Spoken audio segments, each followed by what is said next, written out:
Exercise 3.3 था 11th question हम लोग डिस्कस कर रहे हैं। If A and B are symmetric matrix of same order then A into B minus B into A is क्या होगा। तो ए और बी जो है वो सिमेट्रिक मैट्रिक्स है।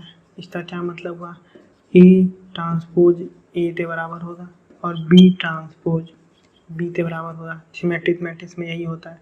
तो A into B minus B into A क्या होगा। तो A into B minus B into A क्या होगा, ये हमें कैलकुलेट करना है। सिमेट्रिसिटी में क्या होता है, ए जो होता है वो ए ट्रांसपोज से इक्वल हो जाता है और एसटीयू सिमेट्रिसिटी में क्या होता है, ए ट्रांसपोज जो होता है वो माइनस ऑफ ए से इक्वल होता है। तो दोनों में ए ट्रांसपोज जो है वो तो कॉमन है, ये यहाँ पे ए और ये माइनस ए से इक्वल होता है। तो हम लोग सेम यहाँ पे भी करेंगे हम लोग। तो ये पता लगाना है कि A into B minus B into A है वो सिमेट्रिक है या एस्टू सिमेट्रिक है या आइडेंटिटी है या जीरो मैट्रिक्स है। तो हम लोग ए ट्रांसपोज निकालेंगे और देखते हैं रिजल्ट में माइनस ए आता है या फिर ए आता है। अगर माइनस ए आ गया तो हम बोलेंगे सिमेट्रिक मैट्रिक्स है, अगर प्लस ए आ गया तो सिमेट्रिक मैट्रिक्स है, अगर माइनस ए आ गया तो एस्टू सिमेट्रिक मैट्रिक्स है। तो ट्रांसपोज निकालते हैं। तो ट्रांसपोज निकालने के लिए हम लोग ट्रांसपोज की प्रॉपर्टी से ऐसे लिख सकते हैं क्या, ट्रांसपोज जो कंप्लीट तथा वो ब्रेथ हो सकता है, ये हमें पता है ट्रांसपोज की प्रॉपर्टी से।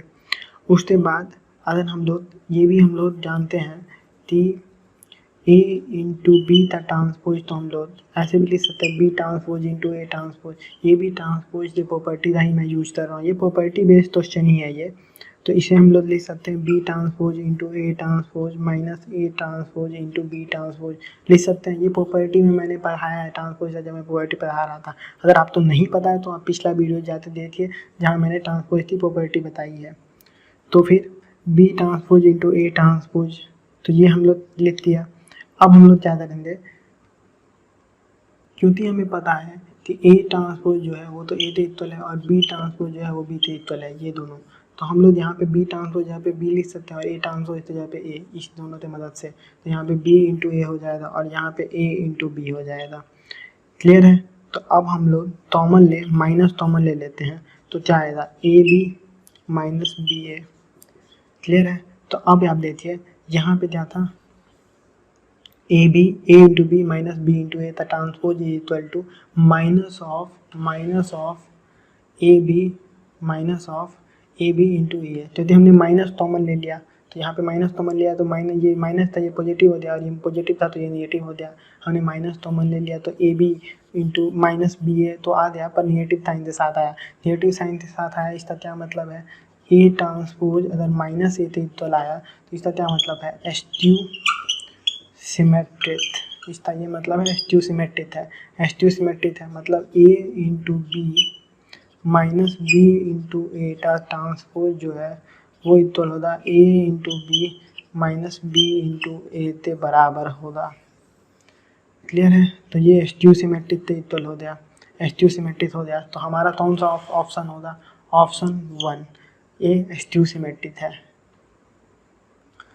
एक्सरसाइज 3.3 था 12th क्वेश्चन हम लोग डिस्कस कर रहे हैं। ए मैट्रिक्स दिया है और ए प्लस ए ट्रांसपोज जो है वो एक आइडेंटिटी मैट्रिक्स है, वो हमें पहले ही दे दिया है। मतलब क्या दिया है, ए प्लस ए ट्रांसपोज जो हम लोग लेंगे वो एक आइडेंटिटी मैट्रिक्स होगा, ये हमें दे दिया गया है।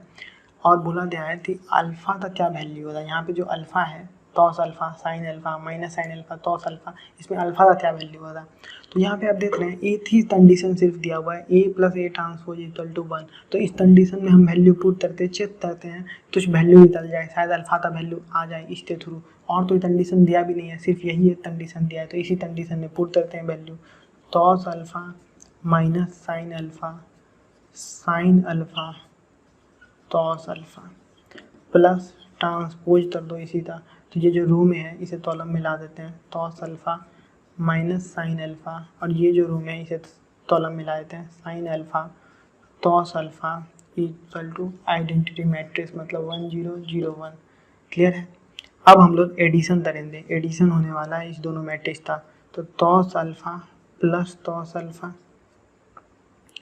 माइनस साइन अल्फ़ा, ठीक है। क्लियर है।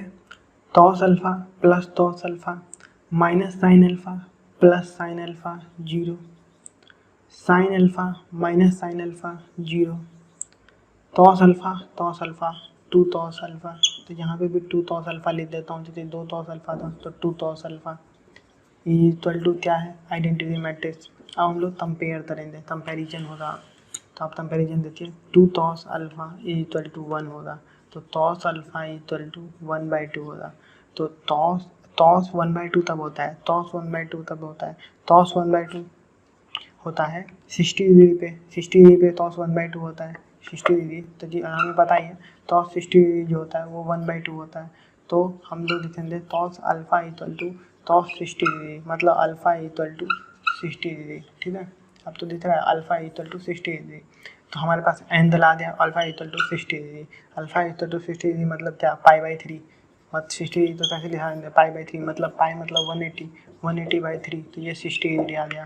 तो 60 डिग्री कौन से ऑप्शन को सेटिस्फाई कर रहा है, मतलब हमारा बी ऑप्शन जो है वो करेक्ट ऑप्शन है बी।